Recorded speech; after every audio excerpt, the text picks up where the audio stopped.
They don't talk about how Rogue is absolutely ridiculous. And this is why, again, this just seems like a fluff piece to me, that they're just trying to communicate that they did stuff when they didn't really do a whole lot. Hi friends, welcome back. It's DJ Montague, and today we're gonna go through some patch notes about Diablo that are kind of inconsequential because we don't have the game in our hands. Kind of weird, but I'm into it a little. Let's go through it and I'll give you my thoughts on pretty much all of it.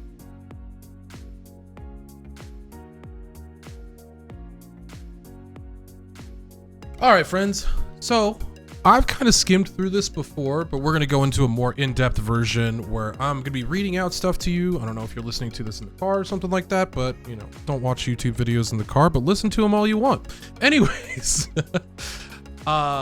Blizzard just recently did an update for the beta client that we played, and there are two things about that that are incredibly important. We don't get a chance to test any of this stuff. So while it seems like a really good idea to give players the information of, hey, we've made some internal changes, we don't get to test this for 2 months. So this game also could change a lot more in these 2 months. And there's no way that we could really discuss it and have that back and forth until the game comes out. So it feels kind of weird to have this come out and us not be able to really test it, discuss it, and make further changes to make sure if it was a good idea. All of the changes that they've made seem like a net positive, but again, like I said, we're not able to touch the game and really get into the nitty-gritty about it. Feels weird to me, but you know, could be me. There's one other thing that is a rumor that I think is important to bring up here, which is that our client that we played during the beta was not the client that was currently in testing internally. We were playing a backlog consistent client that was shorter work, that had less bugs, and then the one they're testing on was months in advance. So I don't know how that works really, because I'm not a developer myself, but they probably could have fixed all of this stuff internally and then said here that, hey, all of these problems were taken into feedback when they know they've played the game and they've already fixed these changes and now this is coming out. I don't know. That's, I guess, me being cynical to a certain extent, but that very well could be a possibility. But let's get into it. They talk about dungeons first. Let's go into the dungeon layouts. Now, a lot of these dungeons, I don't remember the exact names of dungeons. I don't think most players do, but like I remember where Core Dragon Barracks is. But one of the most common pieces of feedback we received is that players felt they were doing a lot of backtracking within certain dungeons. We've optimized multiple dungeons across all zones to minimize the need for backtracking. Here's a list of dungeons specifically in the Fractured Peaks zones, which received layout updates. That's super cool. Like, I think that's a really good idea to streamline and bring it more to the middle ground of D2, where you're lost and just running around trying to find an exit, and D3, where it's kind of forcing you to go to the exit. I think that's a good middle ground. But I also like the exploration aspect of these dungeons. They created these cool areas that you could explore a little bit more and get into. I thought that was great. One thing that did frustrate me was it didn't seem thematically like certain dungeons should have been in the Fractured Peaks. Like, Fractured Peaks is this snow zone, and you have these like areas that are just like, hey, enter into this cave, and it leads to like this desolate dungeon with blood and gore and all this stuff around, and you're like, nobody checked that? Nobody's been over here? Like, what is going on? Like, it doesn't seem like it fit with the area for me, but that's me personally. They've also said that dungeons events are going to be increased from 10% to 60%. Now, what that means is like cursed chests and stuff like that, I'm assuming will be more prevalent. And I just hope they don't get too prevalent where you're just like, I don't really care about doing this cursed chest anymore because I thought those events were fun. And then oversaturating could be the opposite and become unfun and become tedious. So that's one thing I worry about, like cursed shrines and stuff like that. So they've also said, to reduce the need to backtrack, a small number of straggling monsters will seek out the player to help complete the kill all monsters objective. While that's really good and a cool idea, makes it easier for you to finish the objective. Again, just like it feels kind of strange that now these monsters that are getting slaughtered are now trying to seek us out, which it's just thematics, man. Like, I understand that this is my semantic shitty opinion, but I think that things like this are kind of strange just in terms of a lore standpoint. But from a gameplay standpoint, yes, do this. This is fine. Also, when the Animus is gathered, players and nearby allies will gain 10 resource, reduce all cooldowns by 1 second. Cool. Just make it easier to traverse quickly through the dungeon. Depositing Animus channel time was reduced from 3 seconds to 0 seconds. I would like to see that be 1 second, just because it like that stop to let you know that you're doing something that requires some sort of, again, lore specific action that is very minimal. It doesn't really matter, but it adds some sort of idea that you're actively doing something. Gives me that feeling. It seems weird that they're just going to take it away. Like, you're just going to stop and be like, boop, and then you leave, right? I don't know. Seems weird to me. The time to rescue was reduced from 3 seconds to 1.5 seconds. Good change, because I think standing there for 3 straight seconds trying to untie somebody was kind of weird. Stopped the excitement of Diablo, but whatevs. Rescue objectives now dropping a health potion upon completion. Cool. Health potions aren't used all that much in dungeons in the first place, so this kind of just seems like, hey, we're doing this now, and it doesn't seem like it's all that important. While carrying ancient statue, bloodstone, mechanical box, or stone carving, you'll receive a momentum bonus, granting 25% move speed increase to you and nearby allies. Cool. Again, streamlining a dungeon while one player is carrying the object, but it seems like most people will just like TP or use their movement skill or go to the next part of the dungeon, and then this person's left kind of carrying the bag. It's kind of fine. Pedestals have their channel time reduced from 2 to 0 seconds. Kind of already brought that up with the reduced from 3 to 0 seconds on the Animus. Kind of seems weird. Probably should just be a second to me, but whatevs. Returning a portable object to its pedestal now fully restores health, resource, potions, and resets cooldowns for all nearby party members. Giving you that speed run idea of the next step, we're going to go fight this boss, or fight this elite packs, or whatever it is. Giving you that hard reset in your mind, like, hey, all of our cooldowns are back up, let's go into this and like kill it as fast as possible. I think that's cool to a certain extent, but again, like, it's just streamlining dungeon gameplay in a game where I feel like Diablo, it shouldn't give you all this ease of access, I guess, but I don't know, maybe they're taking like the idea of like Elden Ring, where you sit at a fire and you reset everything and then you go into the fight, and you're you know, giving you that hard point of, we're gonna fight here. Could be okay.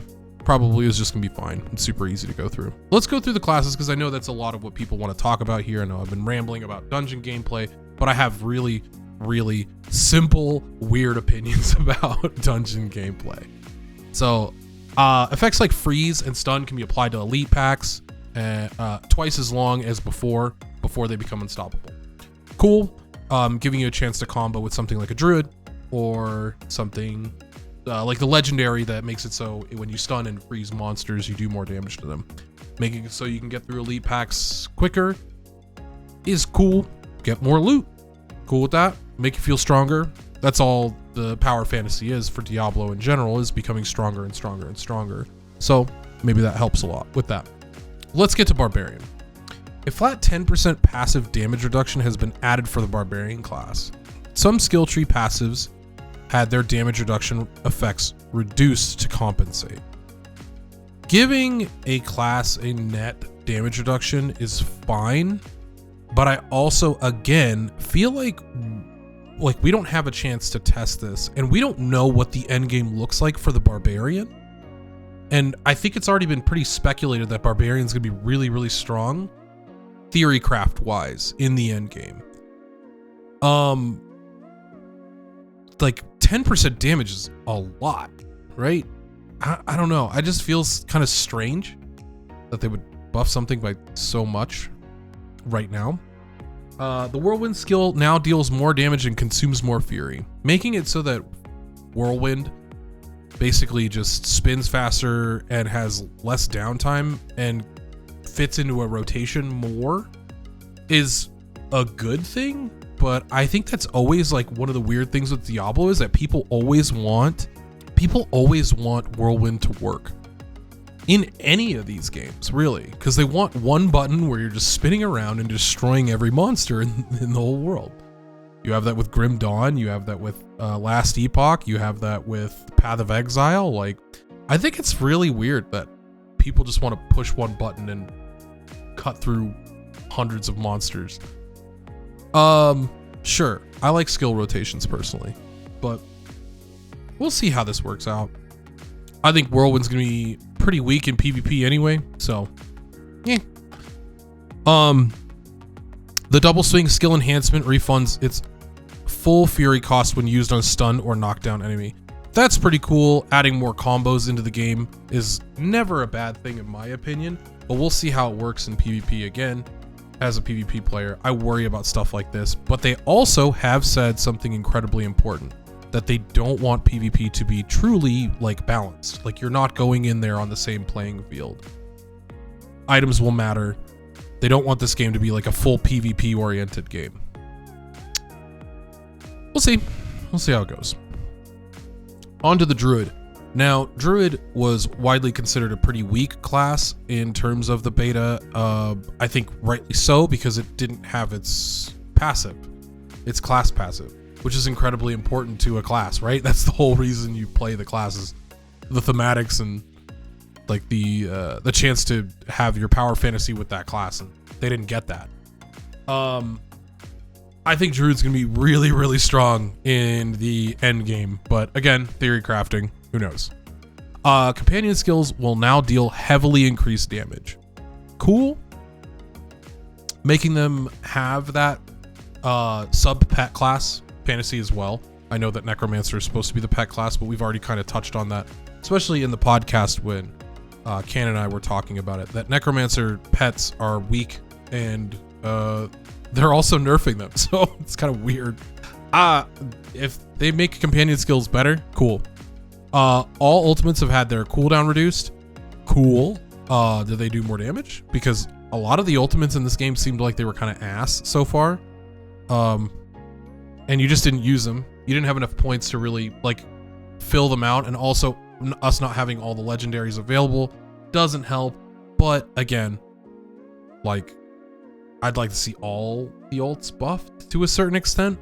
Usability improvements have been made to Maul and Pulverize. I didn't really play a whole lot of Druid, so I can't really speak on Maul and Pulverize, but from what my friend Prehuman said, is that Druid was kind of intuitive to play, and it was pretty fun.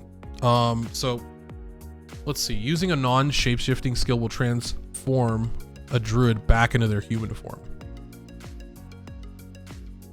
I didn't think that was not a thing, so cool beans. Let's talk about Necromancer, which, well, again, talked on the podcast. I think personally that it's one of the weaker classes. Bar the unkillable, like, Blood Mist build, which I think is terrible that it existed in the way that it did. It baffled me, but I think that was a content thing, not like it's going to actually happen in the live client that we're getting. Anyways, summon minions will die more often, requiring players to utilize corpses more often. Cool.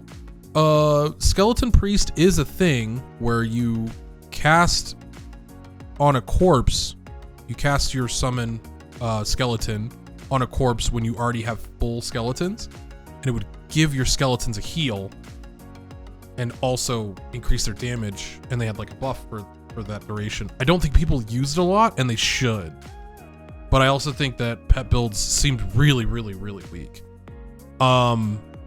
Many bonuses in Book of the Dead have had their stats increased.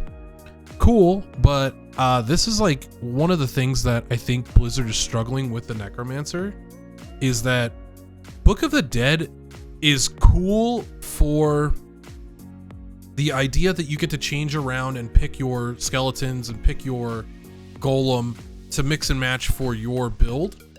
But when all of them are kind of weak, it's just like kind of like, who gives a crap? Just get rid of the skeletons and the golem and just have 2 more skills on your bar.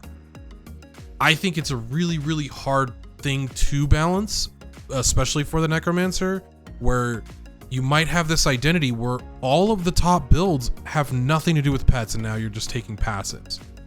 And then the next season you have all of the builds have to have pets, and Necromancer becomes this class that is like automatic. I'm running around killing everything and not really doing anything skill-wise on my own. And I don't really understand how they're going to really balance that, because one of the things in Diablo 3 was you could choose which monster your skeletons attack if you had skeleton. So I don't know, they're in this really, really weird place with Necromancer. The damage dealt by corpse explosion skill has been reduced. Now, I don't think this is a good thing. I think they should have fixed the blood mist thing and put that there instead of corpse explosion, because corpse explosion's damage was kind of okay for a consistent build that you wouldn't be creating 50 corpses at the same time and just mashing the button, right? It was balanced on that rather than balanced on the blood mist legendary. And then balancing or doing a damage nerf based on the blood mist build is so weird to me.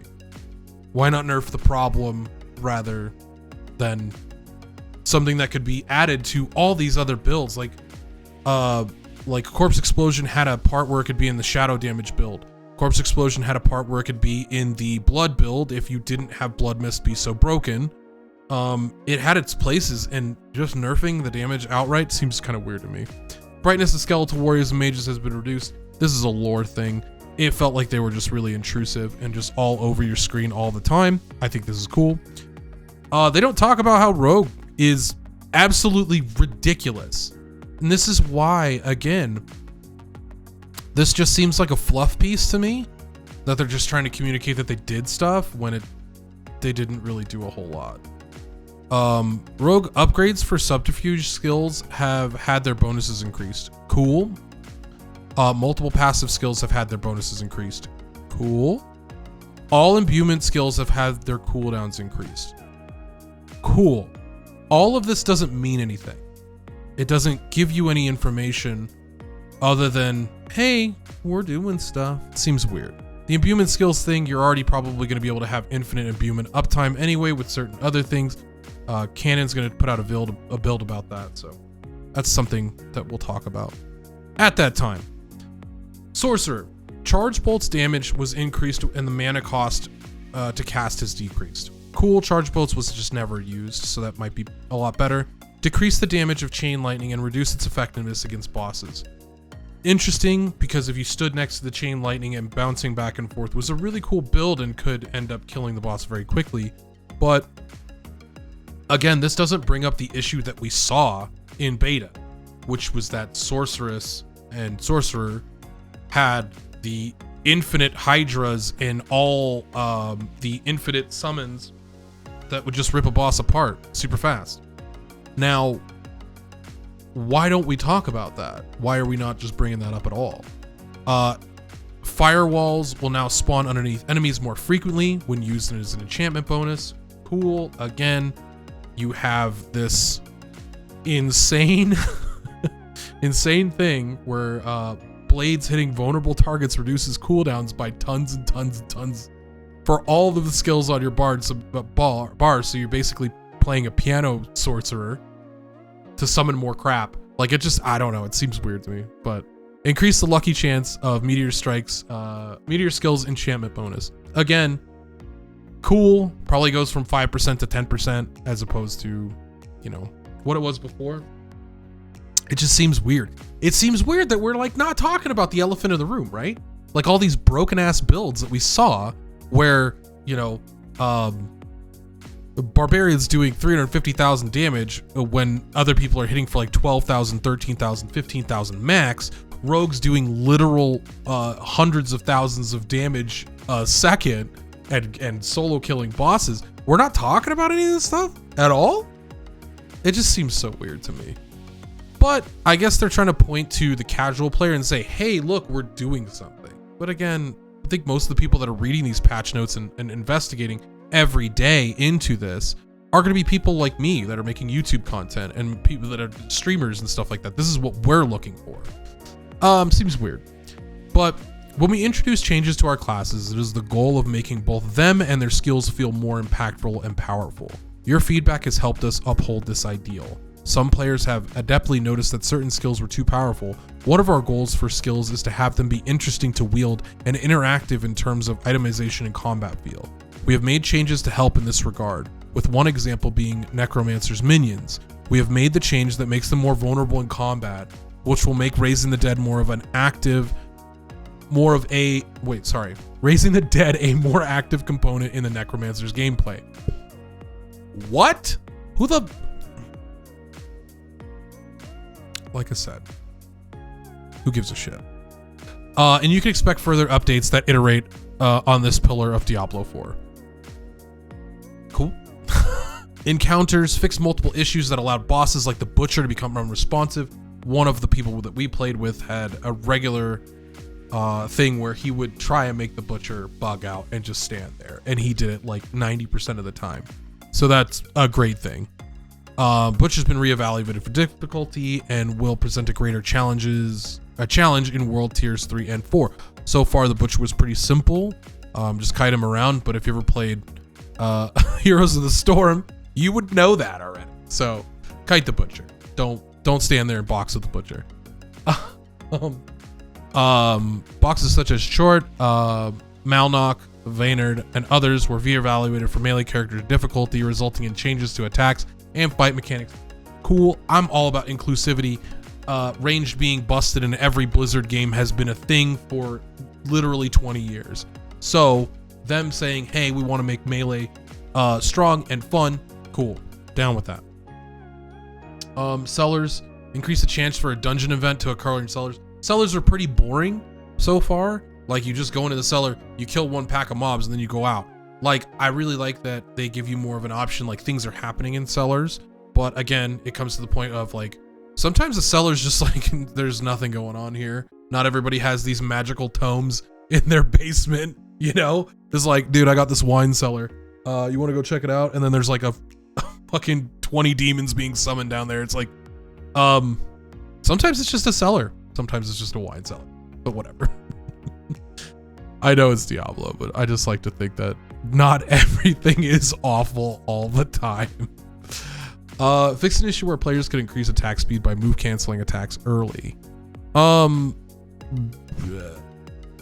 Yeah, but like, is player ability and skill a bad thing? I guess there's a slippery slope on that.